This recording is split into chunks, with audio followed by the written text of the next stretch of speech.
Pen 4. We're actually going to break this up into two runs here. There's actually 11 pigs in this pen. This is the last pen we brought down on the nursery decks, and just in terms of space and everything, they're jammed in here in a bunch. Give me just a second as we kind of figure out what all we got in here within this pen here. Like I said, this will be pen 4. There'll be 11 hogs total in this pen. We're going to split it up into two different rolls and goes. We'll start right here. Hayden, go ahead and start with the 59-3 gilt right there. She'll be lot 89. 59-3. I absolutely love this gilt just in terms of her skull. I mean, she is so up in terms of the way she ties out of the top side of her blade. She's got a tremendous big hind leg. She's square. She's so loose and flexible. The 59s are Saved by Grace's on a Kiss My Socks back on the 18-6. Or sorry, Saved by Grace's Shivers back on the 18-6 Kiss My Socks sow. Will Exum would have showed that Shivers female. This would be her first litter. She was reserved grand at one of our spring shows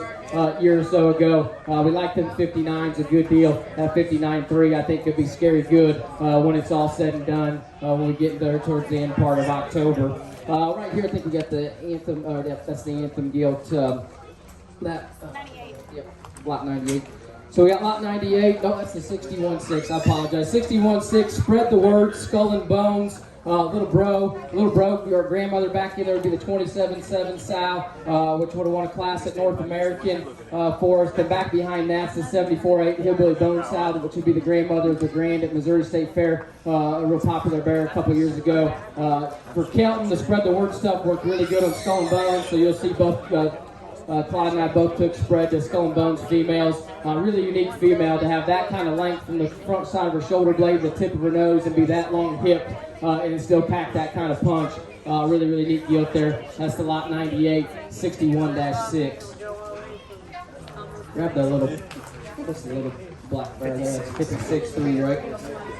That's lot 84, Hagen's on, the predominantly black hog there, 56-3. Like we said, we'll have several of these solid blacks. We saw a social media post earlier today. We've got several of them we're real proud of. Obviously here within this state, we're not scared to show solid blacks. I know some guys are in other areas of the country. I think it's all good when they're built like that and made like that. We've talked about the 56s. The depth of quality of that litter and how good that litter's been for us here. There'll be no turning backs on the 6'4 Dirty Secret, Kiss My Hawk sow. I think that 56-3, the 84 there's got loads of upside potential.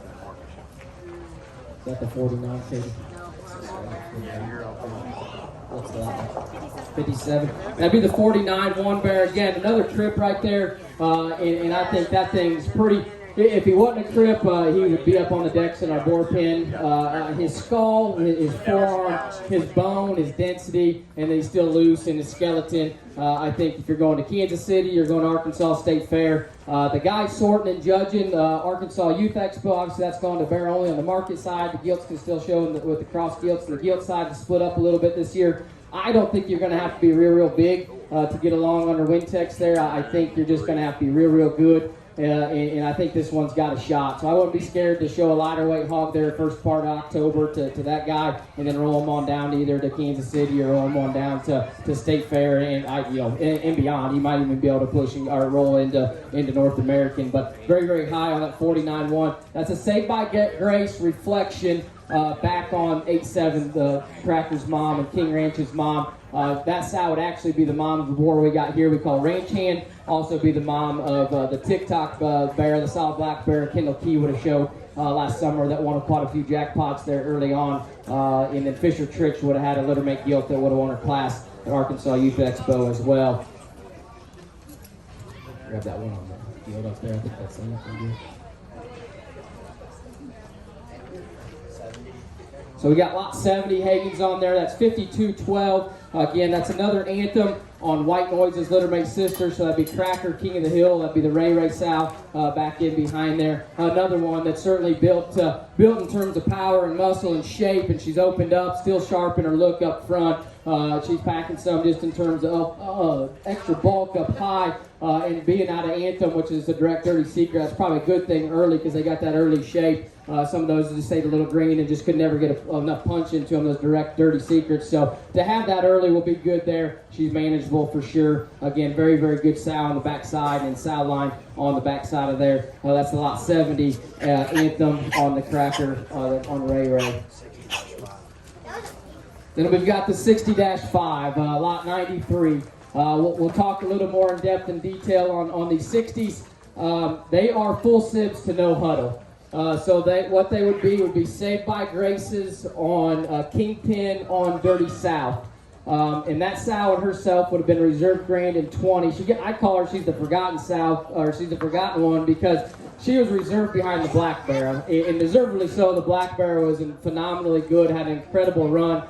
I love the Black Bear, but I always loved this sow, or this gilt, and I knew she had potential. She was reserve grand. Everything went right. I just thought she was a great piece of livestock, but everybody's so overwhelmed by the Black Bear in 20, they kind of forgot that she was reserve grand, or even that she was there. But she's made a name for herself real quick. Her first litter last fall had 4 pigs, had a gilt that Clyde and them had down there in Louisiana. Had a bear we sell for $6,500 at Brockman's farm sale that goes third in class at San Antonio. Got beat by a $50,000 one, and I think maybe a $20,000 or $25,000 ahead of that. He was third in class, makes a sale at San Antonio, and he wins a lot of state fairs and other big shows across the country. We like that one a good deal. He was an extremely good bear. And then Hagen and his dad here, Dan's here as well. His brother Slade would have showed a littermate bear that was reserve grand at their county fair as a lighter weight bear that showed to the guy judging Arkansas Youth Expo. This bear is not big for no standpoint, but I think he's got a lot of future. And I guess I left off about no huddle. We sold the 4th littermate at King of the Hill for a good chunk of money as a baby pig, and he's probably worth 10x what we sold him for as a baby pig. He got shut down, bought by 3 breeders, very, very prominent breeders up in the Midwest, and we were fortunate to tie back into him and get some sows bred to him, and he's going to have an incredible future, I believe. We bred that sow back the same way, got these 60s, got a litter of 12 of them. They're lights out good. We have some incredible boar prospects. This guy's a crip, or he would be a boar prospect. We'll see a mate bear here in a second, and then we've got 3 gilts that will for sure be least gilts in this deal. I think that one's extra special, extra good. I call him North American sized. Obviously, he's not big. He's not going to have just a ton of grow and go to him. But I wouldn't be scared to show him as a lightweight to a middle there at State Fair and in AYE and whatnot. When they're that good and look like that, I think that one can play at a lot of places. Again, that's the 60-5. That's going to be a full sib to no huddle.